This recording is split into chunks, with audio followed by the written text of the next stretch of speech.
Hello बंधुসকল good morning সকলোকে বিহুৰ শুভেচ্ছা জনালোঁ আৰু বিহু বুলি আজি মন্দিৰত গ'লোঁ আৰু লগতে ল'ৰাৰ বাৰ্থডেও সেই হিচাপেও গ'লোঁ মন্দিৰত গৈ শৰাই এখন আগবঢ়ালোঁ আৰু এয়া চাকি বন্তি লৈ আছোঁ মন্দিৰত আৰু দেখিছেনে গৰুটো ওচৰতে কেনেকৈ আছে আৰু ছোৱালীজনীও ৰখি আছে। তাৰপিছত মন্দিৰৰ পূজা দিয়া হৈ গ'ল। দিয়া হোৱাৰ পিছত মন্দিৰৰ ভিতৰত চাকি জ্বলাব নিদিয়ে, সেইকাৰণে বাহিৰতে চাকিটো দিয়া হৈছে। তাৰপিছত পূজা দি আহিলেও ঘৰ আহি পাই বিহু বুলি আৰু এইটো নাখালে হ'বনে, দৈ চিৰা গুড় মিঠাই কালাকন এনেকৈয়ে ৰাতিপুৱা জলপান কৰিলোঁ। আমি সকলোৱে এনেকৈয়ে বিহু বুলি এনেকৈ খাই ভালো লাগে। আপোনালোকে বিহুত এনেকৈ খালেনে নাই বাৰু কমেণ্ট কৰি জনাবচোন। আৰু ছোৱালীজনীয়ে কৈ আছে বিহু ড্ৰেছ পিন্ধিব, মেখেলা চাদৰ পিন্ধিব। তাইক মেখেলা চাদৰ পিন্ধাই দিছোঁ।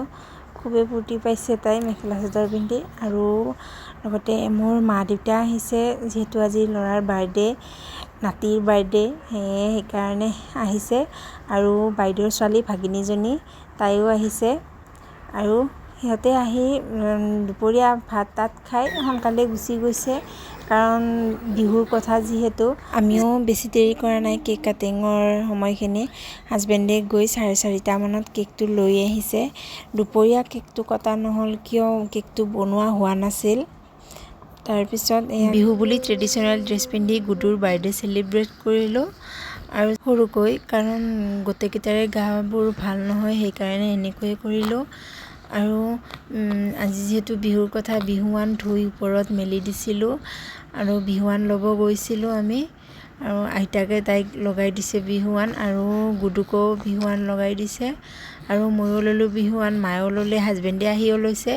আৰু দেউতাৰখন মায়ে লাঠিৰে লৈ গৈ দেউতাক দি দিছে, চুৱাই দিছে, কাৰণ সেইটোতো নিজে চুব নোৱাৰি, লাঠিৰে লৈ যায় সেনেকৈ দিব পাৰি। আৰু আজিলৈ ভিডিঅ'টো ইমানখিনিয়ে আছিল। ভিডিঅ'টো ভাল লাগিলে লাইক কমেণ্ট কৰি আজিলৈ বাই বাই।